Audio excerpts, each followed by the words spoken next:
Okay, just continuation of our CWT claims and feed and correlation of statements or non-correlation of statements conversation. If an auditor needs the feed, which we haven't denoted, then let's build something. If we want to remove that from this version because we don't think auditors are going to be able to subscribe, and it's a post, we'll just look at the data problem, then we should just get rid of feeds as it relates to us. Acknowledge that CWT claims can exist in the stuff that flows by and just call it a day. I truly believe the binding is done at the application layer, depending on the use case. The way a as-built bill of material relationship is going to be maintained versus in identifiers based on corporate DUNS numbers and everything else, it's going to be different for verifiable identity with what Ori was pushing. It's going to be different potentially than the other uses cases, right? Voting stuff, what is the relationship needed to be there? It won't be a CWT claim. Well, we should test that, but let me try to summarize the conversation up to this so we can see if we can make incremental progress. The CWT claim 13 is coming into the COSI header. That's happening. Yep. Sorry, I have to break that down.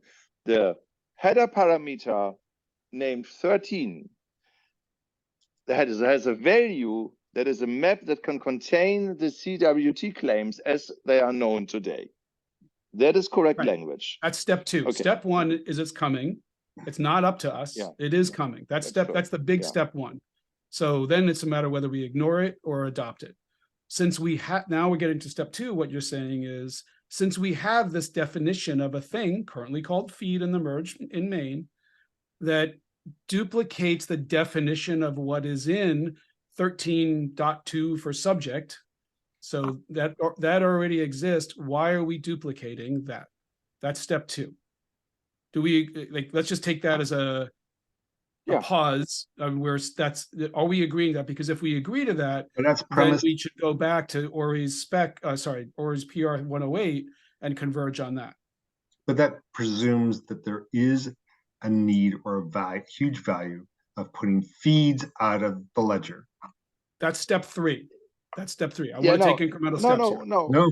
Maybe. So what Roy is saying, you do not need anything in the header to index on. That's Roy's message above right now. That 13. No, anything. As far as the ledger is concerned, it doesn't give a shit.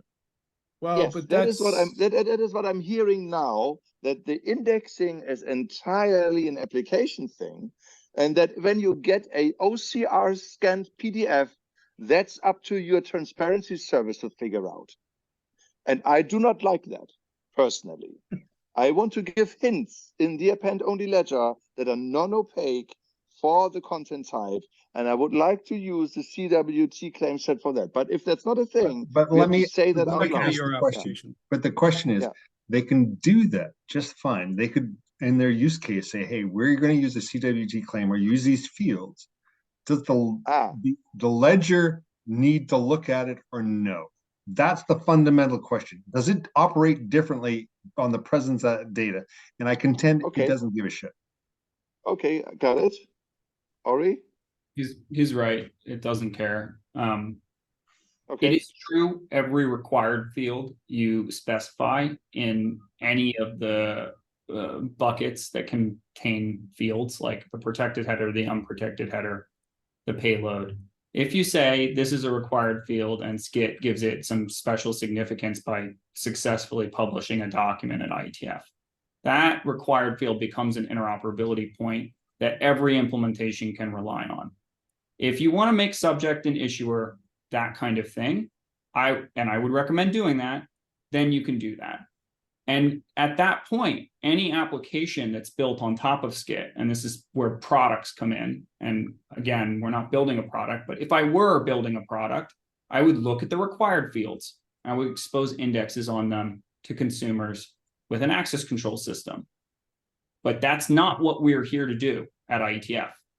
And so I think it's very important to have a clear separation there, because if you keep talking about stuff that we're not doing, then we won't ever finish the stuff that we're supposed to do, which is just describe which fields are required and optional in the envelope. Oh, you are already thinking ahead about the SD and the VC and the unlinkability capabilities in CWT. That could be. Oh, you bastard! I'm not Sorry, thinking this about is any gonna of that. get- I'm not. No, of course not. I'm Of course literally not. like, we already said the payload was opaque. That already gave me a blank check. Yes, Like- exactly. Yeah. Like you, Okay. Yeah. I'm just thinking about how do you finish your document? I'm not an author on your document, but I'm embarrassed by it and it needs to be fixed. Like, you need to update all the required fields. You need to not make new fields when a registered claim name would serve that purpose. You need to It publish wasn't there when we started. Let's be careful. the integer. It's evolving. Steve, at the end of the document that you're listed as an author, there's a number. The number is supposed to go up. That's the Yes. only KPI that matters, is that the number goes up. Okay. That's That's it. why I'm pushing for progress. I Okay, we so did publish what I- 3. We're trying to get 4 out before 118. So what I hear is that we do not need anything to index on, but we can allow people to put stuff index on. 13 is the excellent choice for that. And now I wonder, Ori saying 2 and 13 should be, this is the subject, should be mandatory. And Roy might even be saying, no, not even make that mandatory, make 13 optional. Is that correct? I'm making the contention. If Ori can say, hey, this is why we want to make it mandatory, or say it can't be there, then let's make that case. If we don't care one way or another, why would we put it in our document? So I'd like to pivot to the next step. I want to get to step 3. This conversation about the identifiers. So of this conversation, like I said, I'm totally fine. And if Yogesh approves it, I think we have, and Hank, you approve as well, as much as I don't want to. Which? Ori's Sorry? 108. Ori's 108 for 108. pushing 13, pushing. Is it label or tag? Why the hell can't we talk about consistency here? The hell is it? Yeah. In a cozy header envelope, in the header buckets, there are header parameters, sometimes referred to as header attributes. These Now we're gonna use are attribute as cozy well? specific. Is it a label or a tag?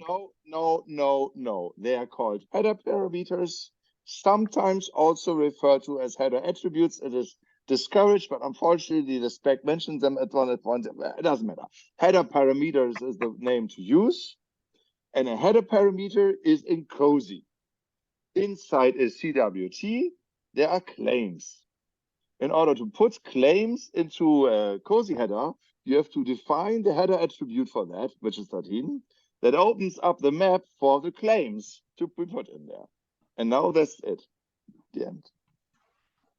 So, Ori, smartass, when I look at the cozy spec, the IANA registration refers to them as tags, and in our spec, we refer to them as labels. That's what I'm referring to. What?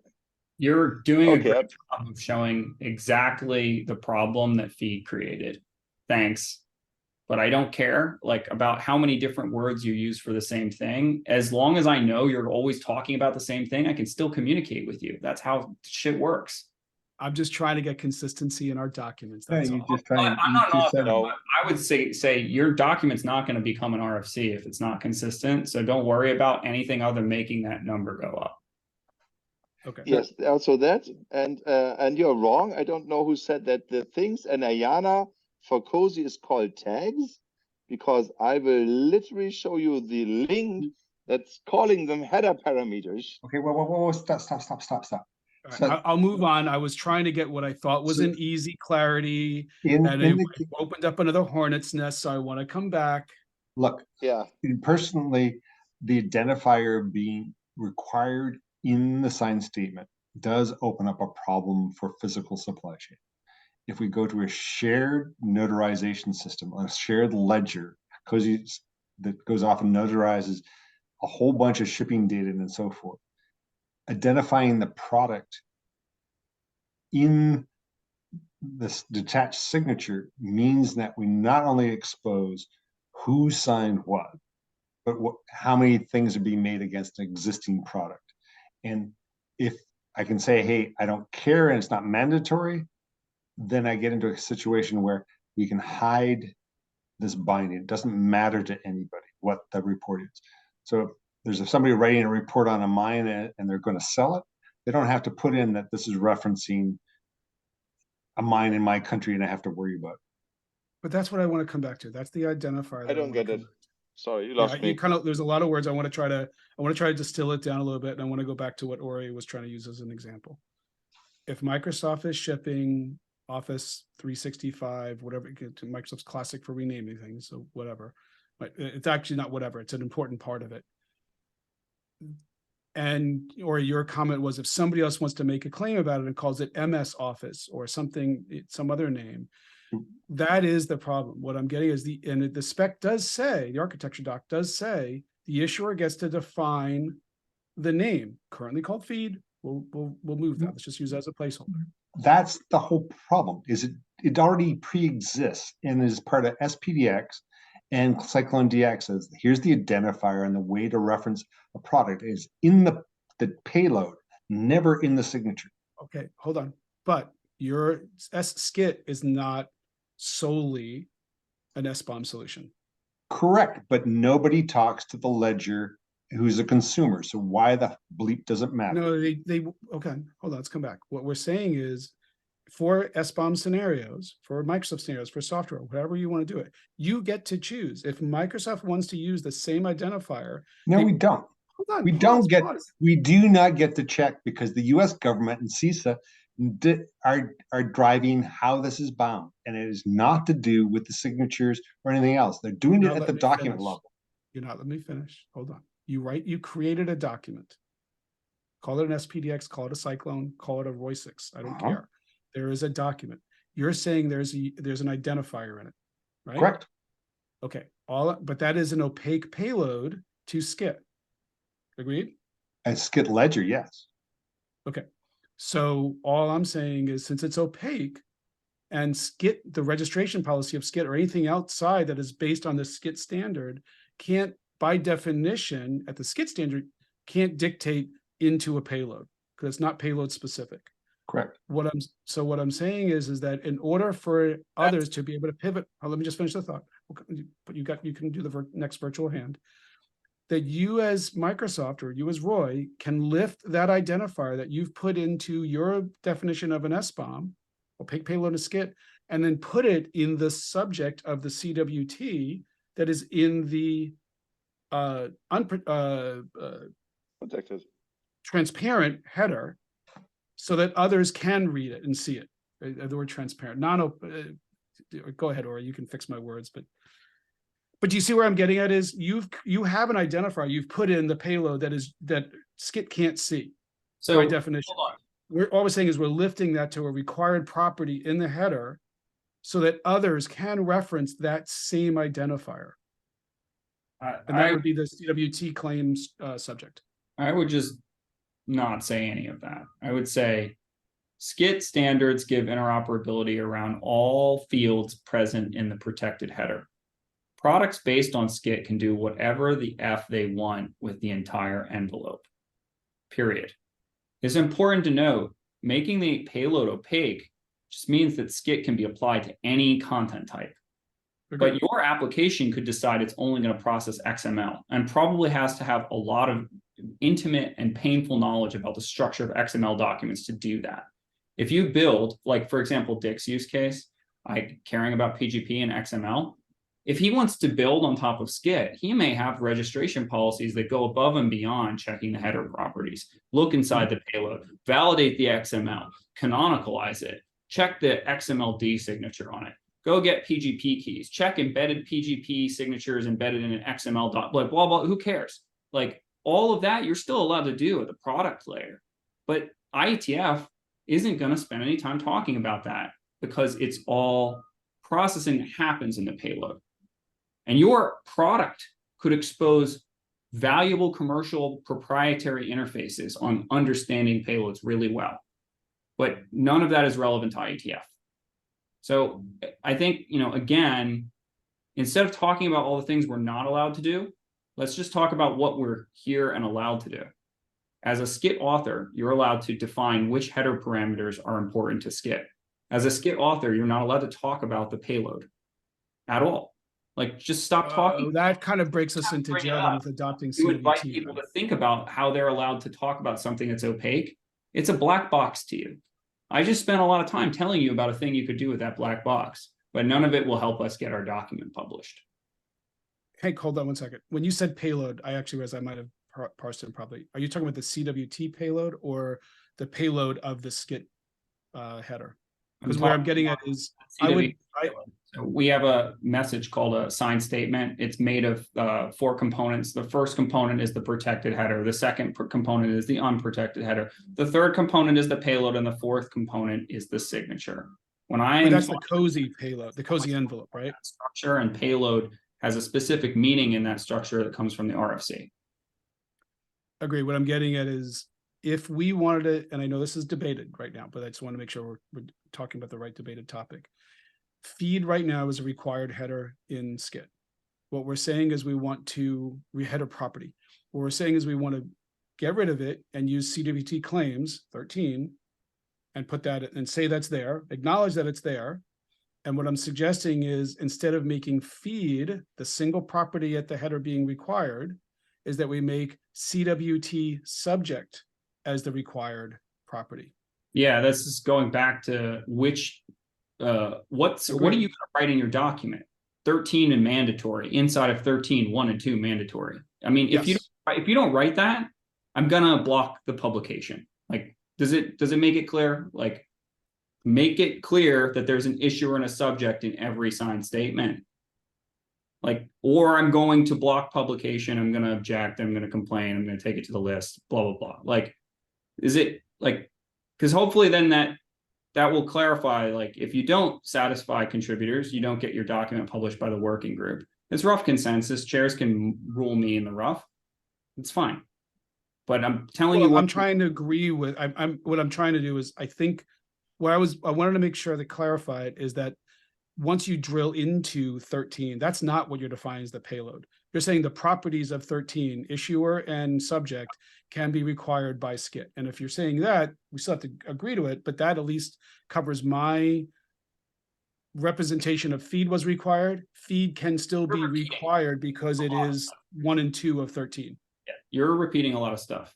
I said you can specify the entire structure of the protected header. I suggest you go and do that. I don't think you should talk about anything else until you finish that. I support tag 13 being mandatory in the protected header. I support tags 1 and 2 being mandatory inside of tag 13 in the protected header. If you don't write that, I'm going to object to the next published draft. And I'm going to push back on you, saying you got to tell me why you want it there to begin with. Right? If it's there just for fun and fancy, then throw the shit out of it. Right. Get it. The reason 1 and 2 should be there mandatory is because 1 is the issuer, which is already part of your document. So you're going to have a lot more DID that we're referring to now. 2 is a subject, which is already a part of your document. You're going to have a lot more work to do to remove it. So I hope that, your next revision is acceptable based on that. And, I'm looking forward to having a pull request that I can approve. All I'm saying, Rory, is if we don't make use of the field in the RFC, then putting it in there has to be why we feel so strongly it's a mandated field.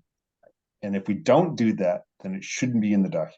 I completely agree with that 100%. Everything that we put in our envelopes is there for a reason. And if the reason isn't good enough, let's start by removing it. Yes. Hank. You're muted. So there is this thing, there's this thing that we wanted to relate statements in a non-opaque way. That's gone. This is all application layer now. No, that's what I'm pushing back on. I'm suggesting that's where Roy disagrees. Roy agrees with what that statement is. I disagree. So I'm trying to take incremental steps. But that is a topic. That is a debate. I'm just clarifying that I don't think we've agreed to that yet. Okay, so 108 is the PR we are doing, and that is the PR that we want to embed in the next submission, I assume. That's what I would And like that- to drive consensus to. I didn't look at, I'm bringing it up now to see if Ori's merged in the latest conversation. So Okay, so I'm okay. I guess I'm okay with that. I feel it's okay to not mandate anything on use of 13 header parameter, which is also, there's already highlighted 1 and 2, maybe not even 2, I don't know, mandatory for now. Yeah, for now, although that is something Roy said, just scrap it. What I actually feel unless even you can more, get it done. yeah, and I can give it value to you, because there are so many arbitrary documents in the software supply chain use case that I actually want to define a few CWT claims now that will tell me that this is related to another statement. So like this CWT relates to another CWT. It augments it, it replaces it. And if I can do this on the CWT level and can fight that through wherever I do that, A's or off, whatever, then it would I'm arguing on top of what we have in the SCITT. You can use CWT claims or not. It really doesn't matter. It's based on the use case or the application layer. If Ori, you are saying it has to be there, then you have to make a very good case as to why it's 100% mandated. Because I don't see requiring ledgers to respond to arbitrary content to create new feeds based on user submission. can we separate how would you these how as sorry separate? how would you create interoperable applications then? Because interoperability of applications on a app level by app level may dictate the next layer up, saying, hey, for the voting systems, you must have CWT claims, and they can mandate it there. It has nothing to do with the lower level building blocks we're building here. The ledger doesn't care. And then we do not need the subject and not even the registered by, because that's implicit with the signature. If we were to make it real simple, you need 3 header parameters and COSI are done. They're all mandatory and not flexible, and there's no extensibility. And then you are okay with your requirement. That's what I'm asking for. And Ori's still getting, look, I would love to have the extensibility. Does the ledger react in our documents? Is there a correlation between them setting something and us having to do something? No, I mean, and ultimately what goes into the ledger is the leaf, which is already destroyed all of the information. So like at the point destroyed all the information. Well, I mean, like you've got a signed statement. What actually gets stored in the append only log is not the signed statement. It is some cryptographic representation of it that supports inclusion and consistency proofs and possibly other proof types in the future. So when you say it goes in the ledger, you're already conflating artifact storage with a proof structure, like that can prove to you that something is in a ledger. So, again, like it doesn't really matter, because like the only thing that you're in control of is the protected headers, and you just need to update the text around them. And the same conversation we're having around what protected headers are allowed in a signed statement also needs to be had for receipts, which are just another kind of signed statement. And that's where I'm trying to tease this. Hank, your hand's still raised, but I'm going to interject here. Oh, yes, sorry. No, it's okay. I wanted to make sure I wasn't cutting you off. Nope. I want to take this again back to incremental. The spec today calls feed as required because it's a collection of statements. All I'm saying is let's take the existing properties that we are seeing as duplicative, because CWT claims has evolved since we've started, and let's take that as an incremental step. Everyone's supporting that decision. Just go ahead and do it. But I want to make sure Roy's in sync with what we're talking. Then we can talk. And what you're saying already. Well, no, he's subtly not. The people that wrote the original friggin' spec were doing it on the extended key usage identifier. This was Sylvan, Antoine, and Cedric who wrote this thing, right? They never envisioned it being used for this purpose. And right now you're basically hijacking it for another thing that Dick wanted. And I'm going, it doesn't belong. I don't think that that's fair, because even Sylvan affirmed that the feed is the pivotable thing. It is the indexable thing. Comprehension doesn't matter here. Like, I'm telling you, what Roy is asking for is accomplished by you making the mandatory tag 13, mandatory tags 1 and 2, and deleting the other stuff from your document. Let's not continue to debate it. Let's just go do that. That's what, well, Roy, you just gave your thumbs up. I want to make sure that we're not going to circle around this. All I'm saying is what was previously defined as feed is now becoming CWT claims subject and issuer. Those properties are mandatory, which is what you just confirmed by saying yes. And I'm saying, I'm fine with changing the document that way, and let's have a discussion as to whether that really belongs as required. If the consensus is it's required and information leakage that comes out of an audit is acceptable, then fine, right? But mandating that this is the way you're going to bind documents together is just, you're lying to yourself. I don't give a crap. Okay, Which is why I think, like, you don't, it's not going to help with what they think it's going to help with, Roy. Just let them be misled, because they're not going to get their document published at the end of this regardless. So let's let them make some incremental progress here, and like, please go make the updates we've all been asking for. Yep. That's why I said thumbs up. Let's move forward. Okay. All right, then I'm going forward with that thumbs up. I will bring around. We really have to do what Ori says. We have to be very brutal with people who are saying, hey, I need this feed for my product. Because this is super confusing.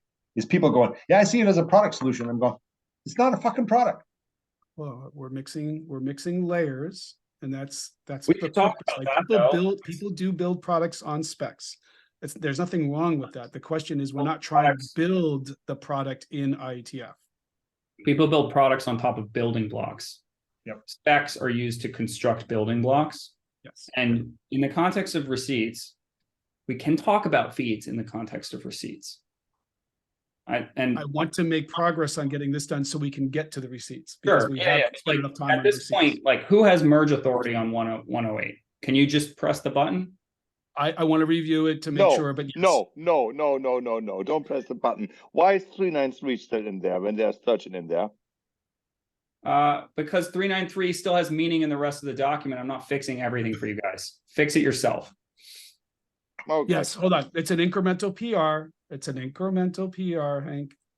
We're not trying to boil the ocean that we keep on objecting to. Let's make incremental progress. We've come a long way in this meeting alone. So I have to admit that Roy educated himself and is now of a different opinion than the last IETF. No, I'm not. And I'm okay with that. Yeah, no, see, yeah, why'd you have to break into jail with guys, that come one? on, Yes, you are. My last IETF was all about registration configuration change. And Ori was going, we'll fix this with feeds. And I'm going, I still don't see the value of it. And it's like, shit, it's got a life of its own. Yeah. You're right. Issues. Okay. At the last IETF, we spent the entire hackathon talking about how feeds were going to solve Roy's problem, and then we got absolutely nothing done on that front and made the entire thousands of times worse. Yep. And this is the only improvement that we've made on that front, which was to eliminate a part of the confusion from the problem so we can actually try and go and attempt to solve it. I actually think it's a little harsh. I think we actually have been getting more. I can see all this. Hold on. I can see the 4 months. Yeah, I'm improving. I don't want to debate progress. We're going to make progress. Reg Info is a separate PR, Hank. We're going to do this one incrementally. We can talk about that. I think I can hit. I think I can resolve these today, and then we'll submit on. Oh.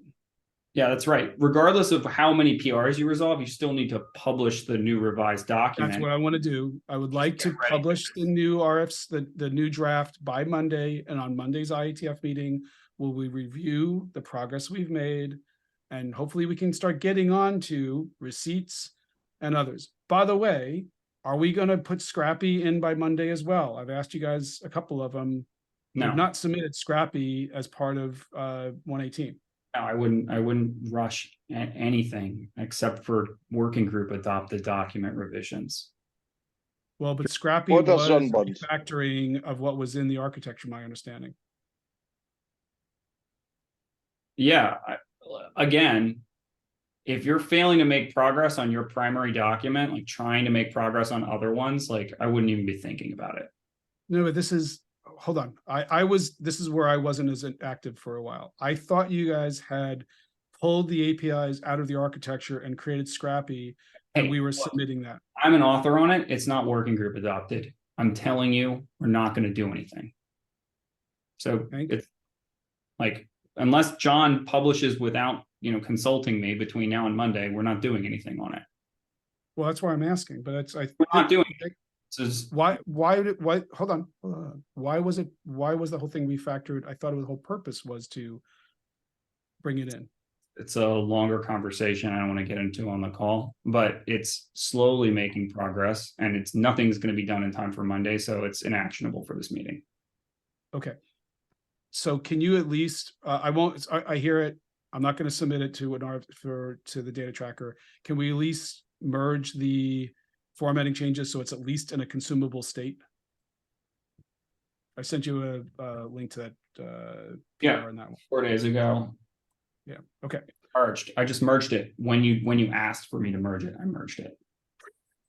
And you know why? Because it's not a working group adopted document, and it doesn't change the publication to IETF. So you can just press the merge button whenever you want. Okay, I'm trying to be respectful of everybody's input, but I appreciate your desire to move forward. Okay. So action is, I'm going to circle through. I want to make sure we're going to merge 108 with, and I'll resolve. Let me review all the others. I'll give a heads up. We'll get that done today. Are there any objections to John's clarification of text in the draft? I can't remember the number. Let me pull it up. Are you talking Scrappy now? No, I'm not talking Scrappy. I'm talking number 107. The other one, okay.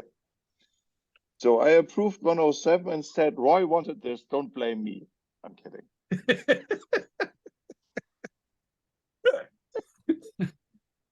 I think I need to scrub this one to make sure that merging the claims, whatever number of claims is, I think it's 108. This doesn't conflict with it, but what I see here is just clarifying what we've all been discussing. I think it's fine. I would merge it. Look, once again, the whole discussion of what its applicability is for us and how much work it is to lock people into saying they have to support this concerns me. If it doesn't solve a problem that we have, which is around this configuration stuff, right? Ori was trying to see if this would solve the other problem, and it doesn't, and it's not going anywhere near solving the real problem we have. It does. So, like, if we could talk about feeds from only the context of the transparency service, then we can discuss how the protected header in signed statements is relevant to that conversation. And that is a conversation I'd love to have again at some point. But we don't need to have it on this call. It's not going to affect anything for the Monday timeline. Yep. Okay, so my story for the Monday timeline is, I'm going to test this message here, see if Ori doesn't barf on me, that we've been discussing feeds. We've been making progress. We believe it's, Roy, hold on, because I could hear it coming. It is, as a way to correlate a collection of statements, is duplicative with what CWT Claims is. CWT Claims is coming in as part of the cozy envelope. We're converging on that. We're going to leverage that rather than ignore it. The concept of a feed is redundant with a CWT Claims subject, and we're going to align on that for IETF 1 going into 118. What we discuss at 118 can be based on that, but that's how the spec has moved forward, because it still maintains the original concept that Sylvan and Cedric and Antoine had envisioned, and Mike and others. Steve, I can help you out here. When you publish a new revision, it gives everyone a diff. You're just talking about the diff in like language that's aggravating me. Like, the only thing I'm going to read is the diff. So just get a diff up. That's it. It'll show us everything changed. That's it. And Well, it also, doesn't map. The diff won't map where feed became CWT claims subject. Oh yeah, it will, because it'll show you what changed between the last draft that you had and then the new one that you have, assuming you make any changes in the new draft. So like the diff is going to show you every change you made between 004 and 005 or whatever. And like as a person reading the IETF document, I'm just going to read the diff and then I'm going to take my knife out and cut up the latest version. That's my job. When we merge 107 and 108, we will refine the definition of feed, which will not exist in the CDA anymore. Just highlighting. I mean, that's my point, or is that you have to make a mental map between what the diff means. We've added one, we deleted another. There's no, you have to understand that those actually correlate. That's all I'm trying to describe.